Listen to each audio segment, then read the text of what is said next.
Deputy CM Keshav Prasad Maurya को आप सुन रहे थे, लेकिन समाजवादी पार्टी की तरफ से लगातार ये कहा जा रहा है कि हमने टिकट बंटवारे में सभी जाति और धर्म समेत सभी वर्गों का ध्यान रखा है। तो सपा के सामाजिक समीकरण को अब समझने की कोशिश करते हैं। कुल मिलाकर 159 सीटें जिन पर उम्मीदवारों का ऐलान किया गया है।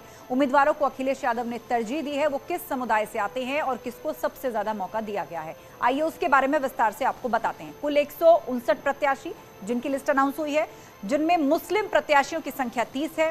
गैर यादव यानी ओबीसी से जो बिलोंग करते हैं 64 कैंडिडेट्स ऐसे हैं। 12 यादव समुदाय से आने वाले लोगों को टिकट मिला है, तो 5 ब्राह्मण समुदाय से आने वाले लोगों को टिकट दिया गया है। ठाकुर समाज से 7, एससी 32 और 9 महिला उम्मीदवारों को मैदान में उतारा गया है। कुल मिलाकर 159 प्रत्याशी। उस लिस्ट में किस तरह जातीय समीकरण नजर आ रहा है समाजवादी पार्टी की तरफ से, ये आंकड़ों में हमने आपको बताया। इसके साथ ही समाजवादी पार्टी कुछ दल बदलुओं को भी मौका देती हुई दिखी है, क्योंकि हाल ही में समाजवादी पार्टी ज्वाइन करने वाले नेताओं की लिस्ट समाजवादी पार्टी के पास थी। तो चलिए अब आपको यह भी बता देते हैं कि किस पार्टी से आए, कितने लोगों को सपा ने उम्मीदवार बनाया है। तो चलिए वो लिस्ट भी इस वक्त आपके सामने है। दल बदलुओं को क्या हासिल हुआ है। कुल 159 सीटों में से बीएसपी से एसपी में आए 7 लोगों को मौका दिया गया है। 7 ऐसे उम्मीदवार हैं जिन्होंने हाल ही में बसपा से सपा में स्विच किया है।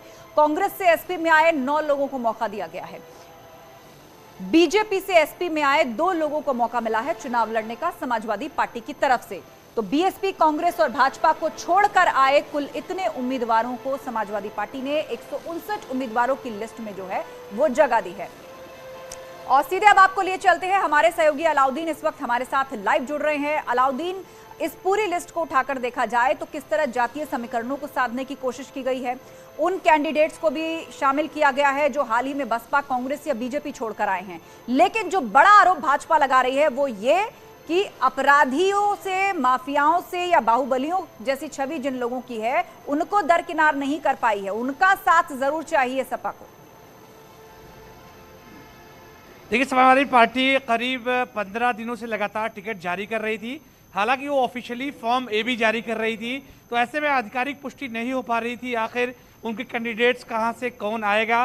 खास तौर से चौथे चरण तक आज उन्होंने लगभग अपनी सीटें जाहिर कर दी हैं। जहां तक सिनेरियो है पॉलिटिकल इक्वेशन का, तो समाजवादी पार्टी के राष्ट्रीय अध्यक्ष ने उस इक्वेशन को बनाने की भरपूर कोशिश की है। और जिस बात का जिक्र आप कर रही थी कि बीएसपी से जो बागी विधायक तमाम थे जिन्होंने राज्यसभा के इलेक्शन में समाजवादी पार्टी का साथ दिया था, वो जिन जिन इलाकों से आते हैं उन तमाम लोगों को टिकट दिया गया है।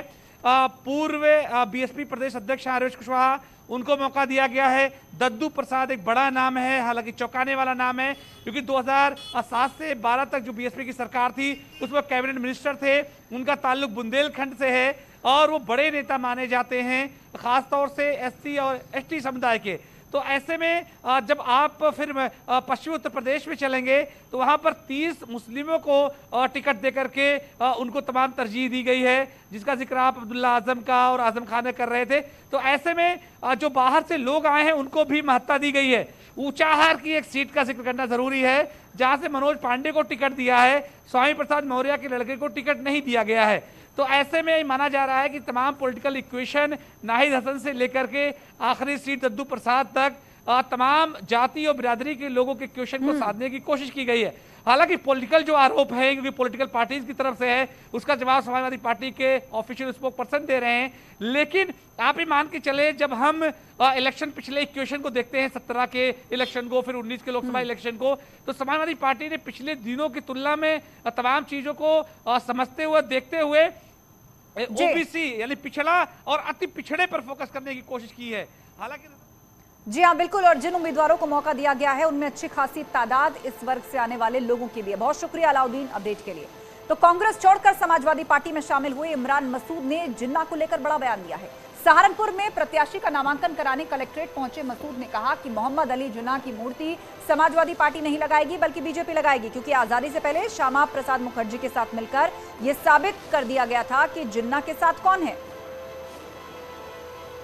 देखिए, समाजवादी की सरकार आएगी, समाजवादी हाईवे बनाएगी, समाजवादी की सरकार आएगी, समाजवादी कारखाने लगाएगी कि लोगों को रोजगार मिले। समाजवादी पार्टी की सरकार आएगी, समाजवादी पार्टी की सरकार ये जो आपने नफरत की खाई खोदी है, इस नफरत की खाई को पाटने का काम करेगी। समाजवादी पार्टी की सरकार आएगी तो किसान को दाम मिलेगा। समाजवादी पार्टी की सरकार आएगी तो बहनों को सुरक्षा मिलेगी। मूर्ति लगाएंगे आप और उत्तर प्रदेश के अंदर प्रचंड बहुमत के साथ अखिलेश जी को मुख्यमंत्री बनाएंगे। यूपी विधानसभा चुनाव के लिए कांग्रेस ने अपने स्टार प्रचारकों की लिस्ट को जारी कर दिया है, जिसमें बड़े नामों को जगह दी गई है और साथ ही इस बात का भी ध्यान रखा गया है कि जनता के बीच किसकी कितनी लोकप्रियता है। इस लिस्ट में 30 नामों को जगह दी गई है। इस लिस्ट में प्रमोद कृष्णम को भी शामिल किया गया है, जो लगातार डिबेट शोज में दिखाई देते हैं। उनको भी कांग्रेस के प्रचारकों की लिस्ट में जगह दी गई है।